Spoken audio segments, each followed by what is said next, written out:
Hello, car lovers driving the Genesis G90 2023.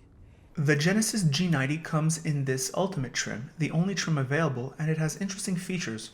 First, you get complimentary winter tire storage and seasonal changeover, great for the Canadian market.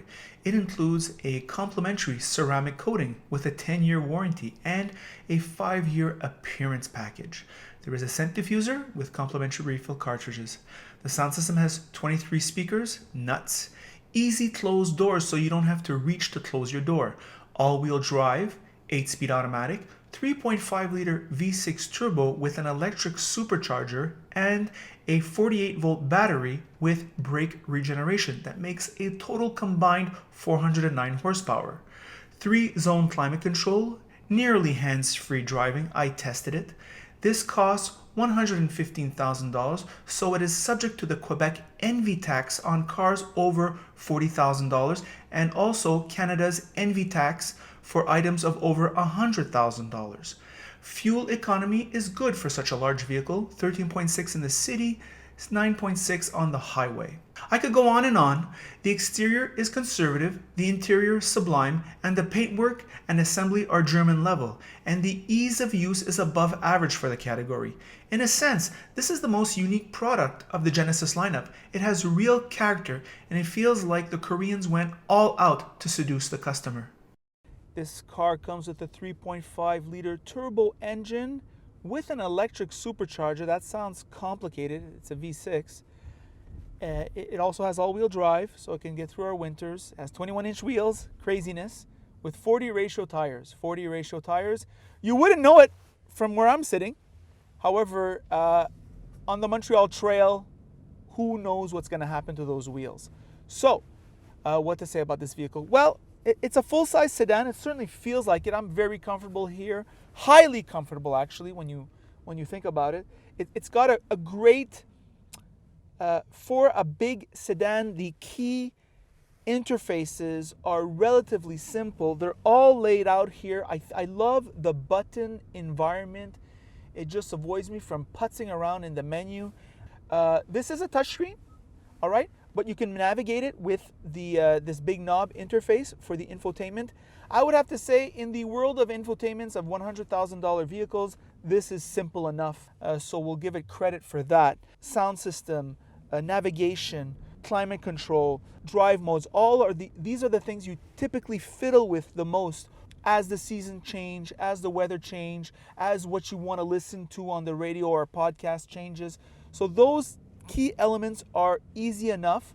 Heads-up display, very sharp. This is a bright day and I'm seeing, like, I don't know, it just seems sharper than other heads-up displays. This digital dash, good enough. It's par for the course. Very good. The price has gone up. We have to talk about that. The Bang & Olufsen, very, very strong. Very, very high quality stuff. I mean, I can't complain. We have here wonderful seats, wonderful leather finish on the dash. I mean, it's good stuff. I would just say the steering wheel, these Genesis / Hyundai steering wheels are gimmicky enough. It's not doing it for me, though I must say when you're grabbing it in hand, it feels wonderful. Giant buttons here, really giant buttons on the steering wheel. So I mean, the interface, I mean, for the cruise control, it was really easy stuff. You just press on 1 or 2 buttons and you're off, right? And the time between it takes for you to put your hands back on the steering wheel, it's almost a minute. So it is almost hands-free driving, I'd say. Very, very good on that level. I was noticing the climate control. So for example, I'll just give you an example, just a few differences between, let's say, the $50,000, $60,000 luxury sedan and this type of sedan. When you're adjusting your seat, for example, right, it moves very softly. Like, so for example, the movement speed will not go from 0 to 10 instantaneously like it is with most other electric seats. It's very graduated. It's like it pulses you forward. So that's very nice. These doors, you have like a button to close the door. You have a button to open the door. You have the HVAC system where, for example, I have it at level 4, and it slows down. Like when I press on the gas, it goes back up to the level 4 I had it. When I stop, it goes back to 1. So, and even at 4, it's not very loud. So you're getting a lot of air, but it's not very loud. So they thought about how the air flows and the noise it makes. So this is very high level.